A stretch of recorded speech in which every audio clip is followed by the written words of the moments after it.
Nation Station, Manx Radio.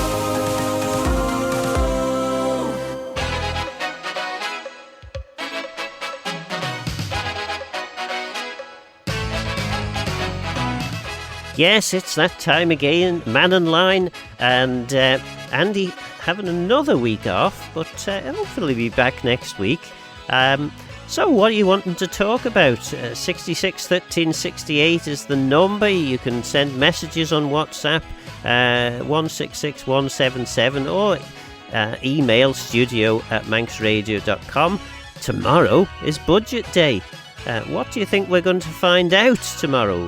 It'll be interesting, certainly, if you're a political nerd such as myself. I'll be following it very closely and covering that for Manx Radio. So, yeah, Budget Day. Anything particular that you're hoping that the Treasury Minister's going to say tomorrow? Anything that you're fearing, perhaps? 60 years serving you as the Nation Station. This is Manx Radio.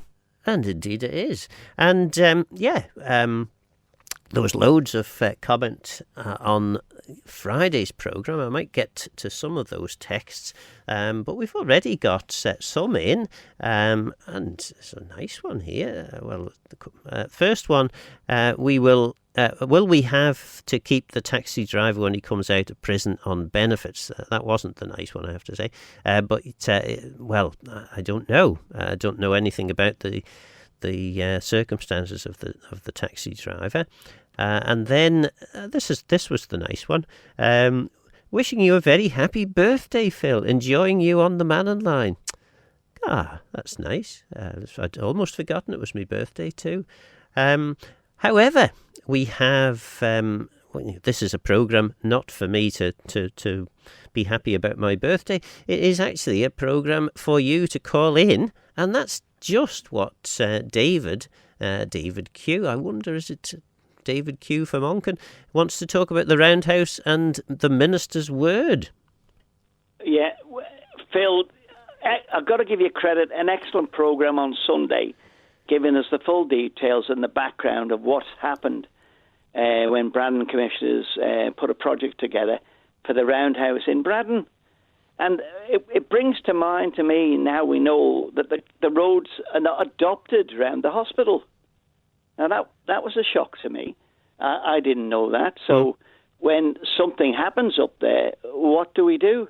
If you have an accident or people bump into each other, is it just exchange of documents, or everybody runs away? I thought the roads were adopted, but they can't be, because in your programme they said they weren't adopted. Yeah, they're private. They're private roads, but owned by the DHSS, or owned by the government. So So then we have to sue and I suppose the minister or the Health Service Board for compensation, I suppose, if something happens. And I suppose, David, then, just as a summary, for anyone who didn't listen to the programme, this is Perspective that went out yesterday. It's available as a podcast if anyone wants to have a listen. We did a tour around the Roundhouse. Spoke to Michelle Hayward, who is a member for the Department of Health and Social Care at the start of the programme, but also spoke to Andrew Jessup, and it's fair to say Braddon Commissioners have been in the firing line on this one, not least because of the 37% increase in rates, part of which is going to subsidise the Roundhouse. But what we did hear was from tenants who said that actually this is really serious news, because we're going to we can't open until the issue of access has been satisfactorily resolved. Yeah, and that brings into the question of a minister's word, or a minister's promise, or a minister's endorsement by letter. And it was Howard Quayle. There's no secret about that. That's all in the public domain. I remember at the time it coming about, and nobody was shaking the tree saying this is not right.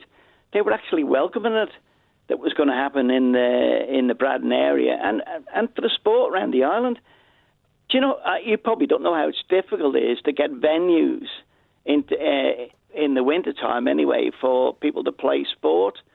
And right next to the hospital, on a public bus route, like you said. And I'm a Palatine patient, and we don't open at the weekend, do we? So the car park's going to be empty.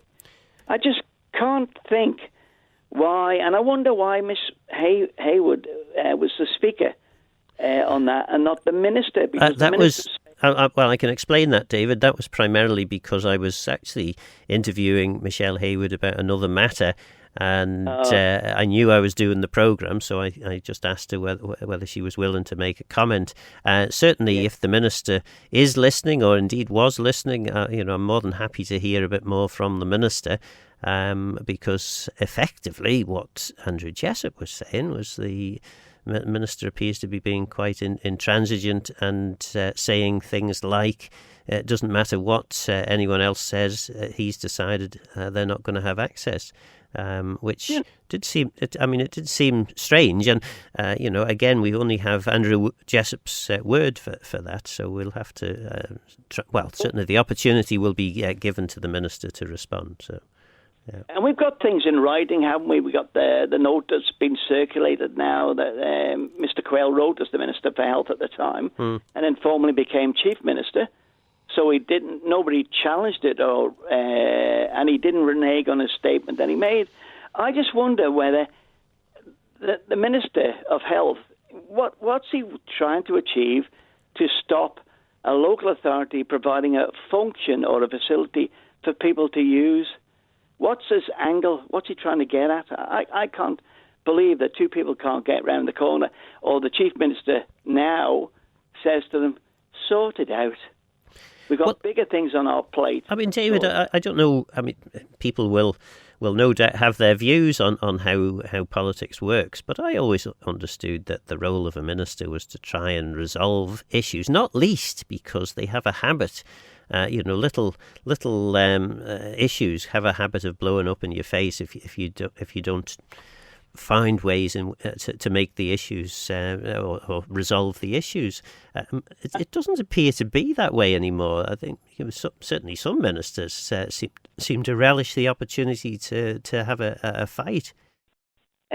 You're right, and I just wonder whether members, I always thought anyway, when they started paying members the fee, if you were in a department or not, that was the slippery road to, I sit back in my chair and do nothing and wait for the next election, and I'll pick something up and then run with it.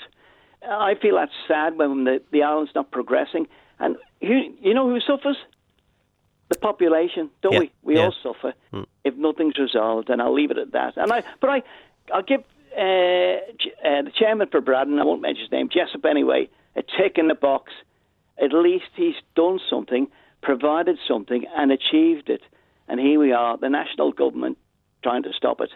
Maybe we should have a protest on the day, and everybody drive their car up there and see what they do. All right? Okay, thanks, David. Patrick, I think Patrick is joining us on line 2, and I think it's something to do with glass in pubs. Patrick. Hello, Phil. Hi. Phil, I saw something on the breakfast television which I thought was very distressing, really. In Australia, they ban glass in bars and clubs after 9 o'clock. Right. And they never have any instance of people getting maimed or damaged by glass. And the gentleman this morning, he come from Australia to visit his relations. He'd left England 7, 8 years ago. He's got 2 young children. He had a night out with his rugby friends, and someone smashed a glass or a bottle in his face. He's lost the sight of one eye, and the other eye is nearly gone. Mm-hmm. And I think it's so sad the man's his life's ruined. So I think legislation in the Isle of Man, ahead of England, should be brought in by no glasses after 9 o'clock. Right. Or 10 o'clock, even if they want to make it 10 o'clock. Yeah. Stop all the drunks doing stupid things, cookies and all that, doing stupid things. So I'm hoping now there's politicians listening in, and after seeing that programme this morning, if anybody gets glassed or bottled in the Isle of Man next year and they haven't brought it in, I'll be on their backs all the time. Mm-hmm. I won't give up. Yeah.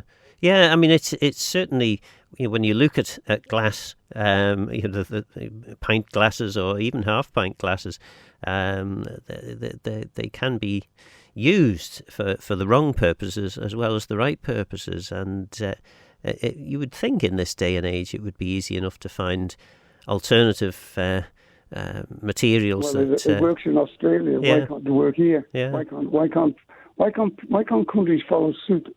In Australia, everybody has a good time, and then they all go home, and they have hardly any incidents whatsoever. People getting there's over 1,000 cases a year in Britain of people maimed from glasses and balls. Yeah. Well, So, it's the elections are coming up. I hope it's on somebody's manifesto to do it, because nobody minds drinking out of plastic after 9 or 10 o'clock at night. Yeah.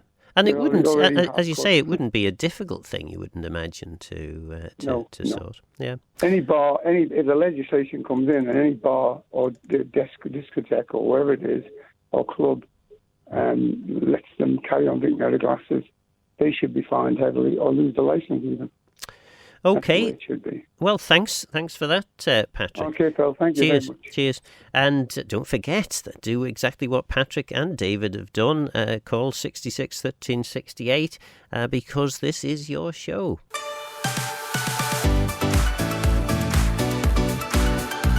The Nation Station, Manx Radio. And a couple of texts in relating to the roundhouse, which is what we were talking about earlier with David Quirk. Surely access and egress should have been one of the first things agreed regarding the roundhouse, and look at the high increase on the rates for those who will not use it, i.e. the elderly. Thank you. Well, I'm not sure that, well, certainly the facilities that I saw would include things like dentists. There was a pharmacy.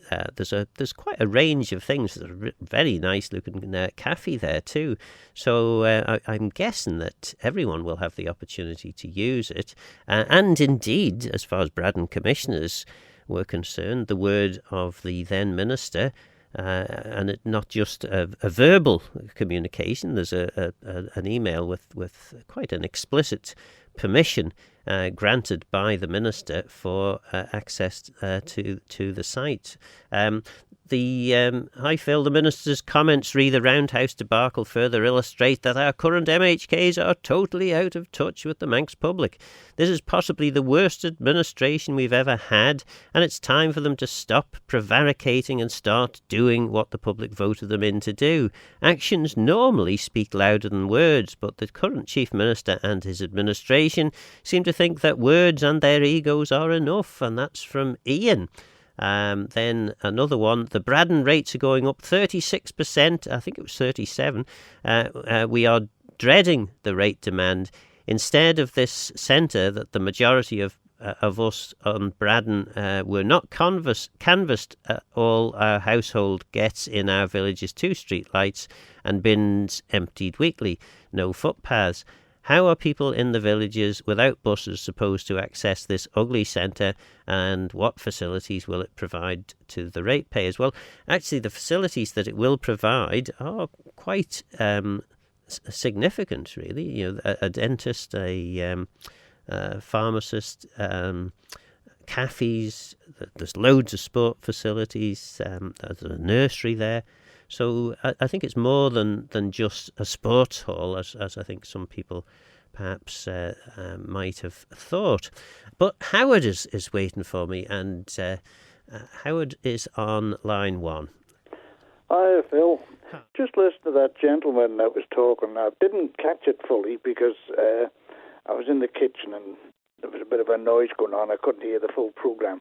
But where the older folk of my age and roundabout, you remember that at one time, a lot, if not all, of the bars, etc., around the island used to have tan rogan shells, scallop shells, as ashtrays. Yeah. And again, on that safety issue that this gentleman has brought up, they were banned.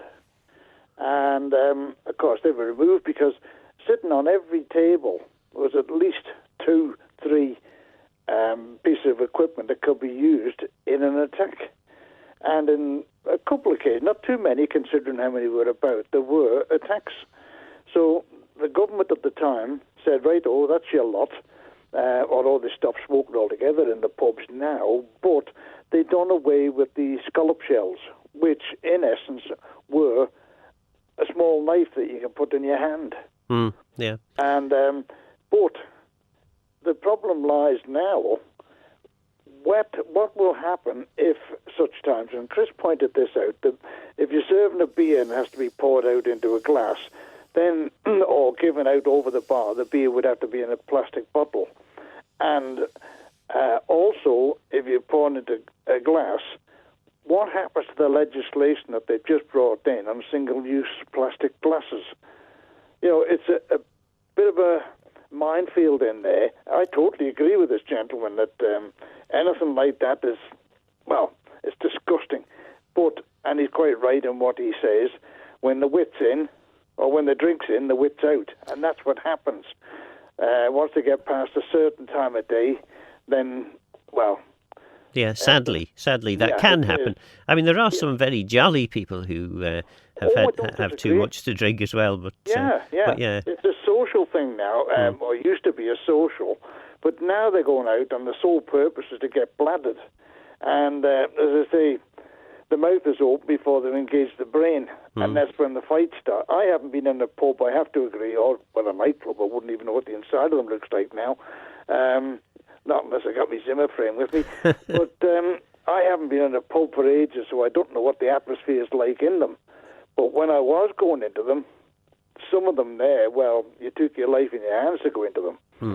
Not all of them, but I believe a lot of the nightclubs now are using the plastic glasses. And this is a good safety feature, but it should be mandatory. Okay, well, thanks for your comments there, Howard.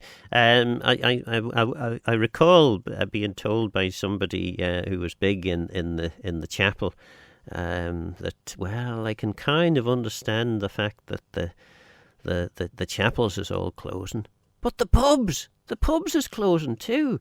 I don't know. Fewer people do seem to drink socially in pubs, perhaps than used to do. Couple of texts in. One responding to my comment earlier. If it's our show, why do comments appear to be censored if too critical of the government or Manx Radio itself? Well, I'm not aware of censoring anything, to be honest. There are more texts that come in than I have time to read out. I know that is the case, and I do try, and I mean, I've got them all stored up ready to read out if there weren't any today. From yesterday, Friday's show. Probably the best way to ensure that you're not censored is to give me a call, 66 13 68, and we'd be more than happy to hear from you. Obviously, there are certain boundaries which you aren't allowed to cross in terms of libel and the like, but generally speaking, this is your show, and we are keen to hear from you. What else have we got? Given the numbers of drug dealers locked up in the last year or so, must be about to face another crisis. No room at the prison. So that's G's view. Big John from Laxey, carrying on from Friday, maybe it would be a good idea to have the Home Affairs Minister on Manx Radio, Mannin Line, to address concerns about criminal background checks on prospective new taxi drivers in light of the recent conviction of a serious assault recently. A very worried and concerned Big John from Laxey. And yeah, that's a good point. Perhaps when Andy's back, that's something that he could follow up. Another thing that I should remind you is that every Monday and Friday at the end of the Mannin Line, we're digging into the Manx Radio archives to celebrate our 60th anniversary. Today at 12:55, John Moss will look at one of the biggest sporting events in the island sporting calendar, the Parish Walk. So that'll be good to hear. And I'm not telling you how old I am, but Manx Radio was born a year before I was. A lot of nightclubs. Please remind Howard that there aren't many nightclubs. Maybe one. Nightlife has changed here on the Rock, and that's sort of alluding to what I mentioned earlier. That certainly when I was growing up, there were pubs all over the place, but it seems to be different these days. Mark wants to speak to us, and he is on line 2, but what's happened there? Something's not quite right. I don't quite understand what's happened there. Try that. Yes, there we are. I almost hung you up there. Mark, you want to talk about politics? Well, yeah. Hi, Phil. Hi. With reference to your first caller today, a couple of statements they made I am quite aghast about. I've got to be honest with you. Right. The first one where, as an ex-politician, they congratulated somebody else for spending money they didn't have, effectively in relation to the Roundhouse. I'm amazed that somebody thinks that's a good idea to say well done to someone when you've spent money you didn't have. I'm not a Brad and ratepayer, but I know there's a lot of them that are incandescent about the effect it's had on their rates. The second point he made was in relation to some of the politicians now not getting the uplift for the ministerial roles, i.e. everyone gets the same. I refer to my previous feedback on their comment. I think it's very good that some politicians aren't in those ministerial roles now, because many of them don't have either the commercial world experience or the intellectual or emotional wherewithal to be in the positions that they're in, running multi-million-pound budgets, dealing with, often hundreds of staff kind of thing. I just think, that's our own fault as electorate for voting these people in. What do you think it is? What skills do you think you need as a politician? Then, because running the multi-million-pound departments surely is the job of the chief executives and the staff. Leading leading was the role of the politicians. Well, you could say leading, but there is, and as I say, it's our own fault as the electorate, because when you go for a leadership role in the private sector, you have to have a CV and demonstrable evidence that you can do the job you're telling people you can do in a leadership role. As a politician, or a want-to-be politician, you just wander around people's doorsteps and say you can do something, or you put a manifesto out and say you can do something without necessarily having that demonstrable evidence that you can do it. And effectively, whoever wins the popularity contest of an election gets to be in that position regardless of their real-world experience. And we've just got to take them on trust. We trust them to do the job. In a lot of cases, people get the title and, they think they then have the skills by photosynthesis or something. They assume the role and they think they can do it without any kind of experience. And there are some very good politicians, I'll give you that. There are some very good ones, but there's also some not so good ones. They're doing their best. I'm sure they're doing it with their best intentions, etc. And you can't fault someone for having best intentions. We need to look at ourselves as electorates and, really ask the candidates to qualify their credibility rather than just thinking, they're a nice person. Well, one of the difficult things at election time, of course, is that you are reliant on what you are told by the politicians who are seeking your votes. And it is fair to say, having witnessed from Manx Radio being part of the election coverage, there were several occasions where I heard politicians saying things, and I thought to myself, not wholly convinced that that's got a complete grip on reality. But ultimately, you are there to make that decision. You look at the manifestos and you listen to what's said, and then you have to make your mind up. My point entirely, yes. It's up to the electorate to base their decisions on what information they have in front of them. If they don't feel they have enough information,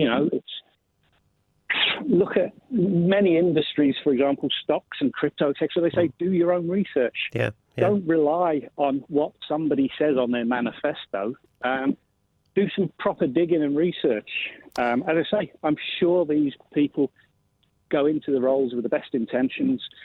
Sadly, it doesn't always come out the best way, but that's effectively what I had to say. Well, thanks very much for that, Mark. Yes, and of course, one of the difficulties at election time, if you are a politician, is if you are too honest with the public.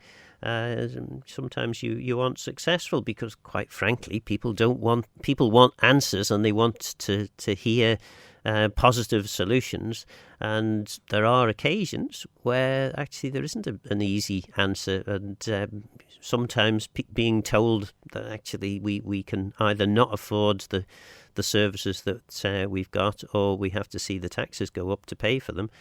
These sorts of messages are perhaps not as well received as they might be. Anyway, I've got a message from Rose. Nice to see Keir Starmer turned off what was an atrocity. I'm not quite sure what that refers to, not having listened to the news, the UK news anyway, recently. I see the EU is dropping their impossible net zero targets. No doubt our MHKs will blindly follow like sheep down the road of destruction, of bankruptcy, to instructions of their masters as usual. And that's a rather cynical des there. Then, Phil, if the roads aren't adopted at the hospital, how can they be up there handing out parking tickets? Smells a bit, I'd say. Would any be legal? Well, if you own some land, you have every right to prosecute people for parking in ways that you don't agree with in terms of your land. So I don't know what sort of parking tickets are being handed out, but I would guess that the department has every right to issue whatever fines it sees fit for people who are parking irresponsibly. Anyway, time for some of these. When the Mannin Line's not on air, call Manx Radio to leave your opinion for broadcast on 682 631.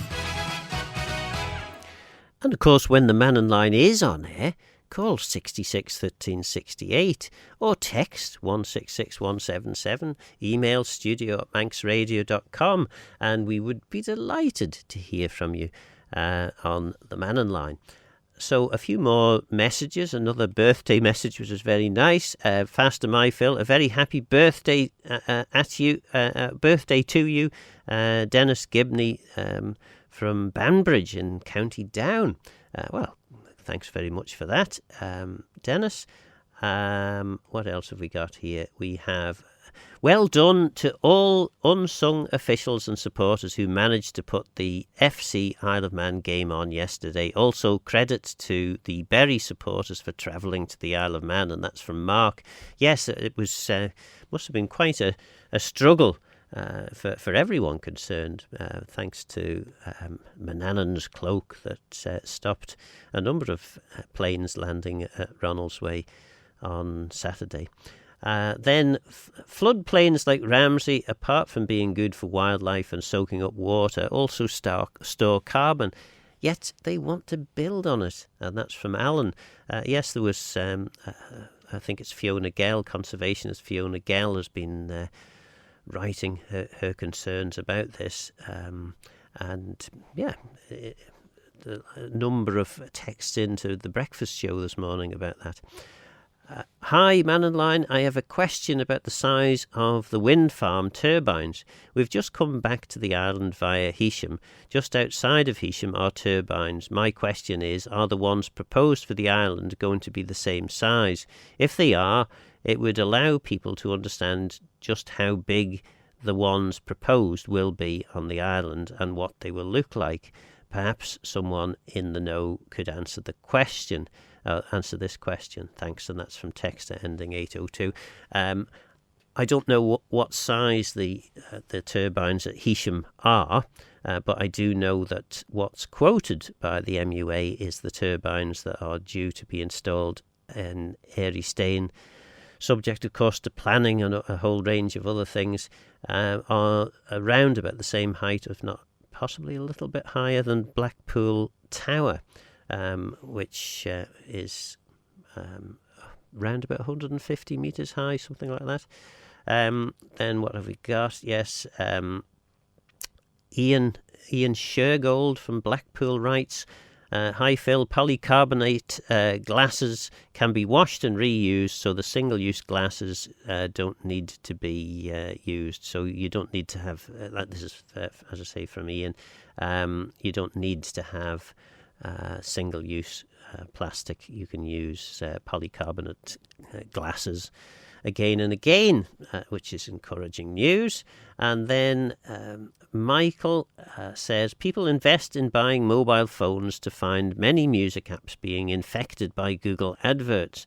These adverts are often from local companies like, I won't read out the local companies, and these adverts cover the entire screen of a phone. Companies like this are paying Google to transmit adverts that are upsetting many. A survey carried out suggests that 67% of respondents are angered by these adverts. We have firms based on the Isle of Man sending monies to Google based in the USA that would be better spent on adverts on Manx Radio or in newspapers supporting local jobs.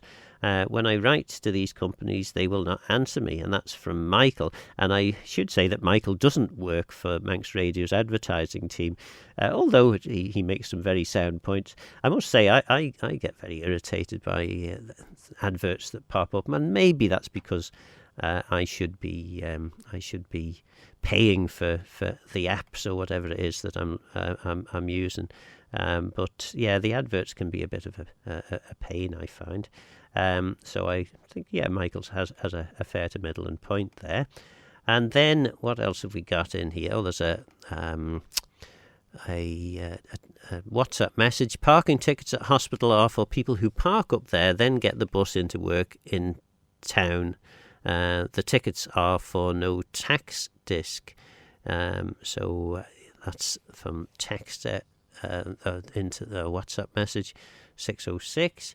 And then Richard writes, back in 2015, when you were infrastructure minister, you tried to introduce a bill to make private house owners improve the state of so many dilapidated houses and land which are kept in an appalling state across the island with people living in them. Nothing seems to have happened since 2015, and every street has house on it with abandoned cars in drives, rubbish piled high, and plaster and paint falling off wall. You name it, a lot worse than an overgrown front lawn. In our village street, we have a dilapidated house, virtually derelict, with people living in it. In the commissioners know all about it. The DOI have seen it, but nothing's done. Not even a letter is ever sent to the people like this. If you're poor or elderly or disabled, it might be different and government should help, but people like this who have good jobs but they just don't care needs dealing with. If it was an authority house, a local authority I presume, it would be sorted years ago, but because it's privately owned with people living in it, nothing happens, and there are hundreds more like this everywhere. What can we do, and why in 9 years was it ignored? That's from Dick. Well, actually, the legislation that you referred to there, it was introduced, and we were told that this legislation would significantly improve the ability of local authorities to take action, and indeed it did. However, it's still quite complicated, and I think it takes something around about a month over the full time, assuming everything goes reasonably okay. It takes a month of an officer, because I did some training on this with for Arbery and Russian, to actually get from the point of identifying the dilapidated property to getting close to taking some sort of action. And as Dick rightly points out, in many of these cases, it's people who are in difficult circumstances who struggle. Not all cases. There are a few people who have the money but just don't have the social responsibility to maintain their properties properly. But it does take a lot of time and a lot of effort to actually get these things sorted. Another WhatsApp message in this time from Pete. I live in a road that is unadopted, and the government has gone to great lengths to inform the residents that while that is the case, it is certainly not a private road. I'm a little confused with what was said on your programme earlier regarding the hospital. Okay, well, you can have public roads that are unadopted. So adopted roads basically means that they've been designed and built to a standard that the Department of Infrastructure is willing to adopt. And that basically means if it's adopted, they will maintain it. And the reason that Department of Infrastructure is not willing to adopt certain roads is because they're not designed to last. And effectively, the department ends up having to pay an absolute fortune to fix a road that wasn't built properly in the first place. So that's the difference. But it's still a public road. So you get tracks, particularly up, out in the countryside, that are public roads, but they aren't formally maintained by the department. Des writes in, all you need to be an MHK is a bit of common sense, which is sadly missing. Maybe if you had the common sense, you wouldn't want to be the MHK. Oh, is that just my experience? Anyway, another texter in, Marie this time. I expect honesty from our politicians, not cover-ups. They blatantly lie to us. Stu Peters, when on Manx Radio, used the mantra of making sure we acted legally, responsibly and with honesty. A shame that he and the other ministers do not abide by this rule. Oh, well, so that's from Marie. I'm not quite sure what the reason for that is. The problem is we can only vote for 2 MHKs who generally include a myriad of populist issues in their manifesto, like every unsuccessful candidate. So that's from G. And yeah, it's quite tricky, really, isn't it? Because without a party political system, your MHKs don't have the ability to say, when I get into government, this is my programme for government. They can only really go as far as saying this is what they would hope to achieve. And some don't even go as far as that. Okay, and then, Phil, you really did not ask Andrew Jessup the right questions. There is no planning permission for his access, and did the loan from government include funds for the access, which does have planning permission? That's from Ted. Well, as far as I'm aware, the what has been built does have planning permission. And they also had the right of access too. So I'm not entirely sure about that. Anyway, simple answer. Next election, same MHKs reapply to voted back on their manifestos. Name at least 5 things you achieved in the last 5 years. There won't be many that can fill that point in, because all I've witnessed is failure all round. And that's from Charlie. Well, the trouble is when you do ask MHKs questions like that, because I do occasionally ask those sorts of questions myself, and they tend to come up with some forms of answers, but whether those answers are the ones that would satisfy you, I'm not so sure. Well, with 2 minutes to go, we have Stephen, on line 1. So, Stephen, not much time left, but how can we help you? Oh, Phil, and good afternoon, listeners. I was hoping to get on soon. I just wanted to completely refute the other caller's wish that we only virtually employ business types with big experience of running big companies, because there's nothing wrong in running government in a business-like manner, but it should not be run as a business. That's, in my view, is for sure, because governments have to do things which is for the greater need of the people. And I think if we took this to its logical conclusion, in the end, we'd never, ever vote any Manx people in, simply because we don't have huge businesses here for Manx people to get the experience of. So we'd be appointing people who've contributed and caused big collapses of the economy in other places, such as the collapse in 2018. 2008 was it, when the big banks all went bust and caused problems. That was done by business people with great letters after their name. It wasn't done by ordinary people who try and do their best and represent the communities that they live in. And I think that is for the future for me. Certainly for me, I want to elect people who are just like me, possibly not the same thinking I've got, but certainly ordinary people who are elected by the people and for the people to do their best, and then get the advice of the civil servants who've got experience. Absolutely, and I think sometimes people misunderstand the role of politicians. I think many politicians have misunderstood the role. Your role as a politician is to decide how the future direction of your particular area should be, rather than actually run your particular department or whatever. Sadly, though, we are almost out of time, and thanks to all the callers, thanks to Stephen there, and sorry that we had to curtail that conversation.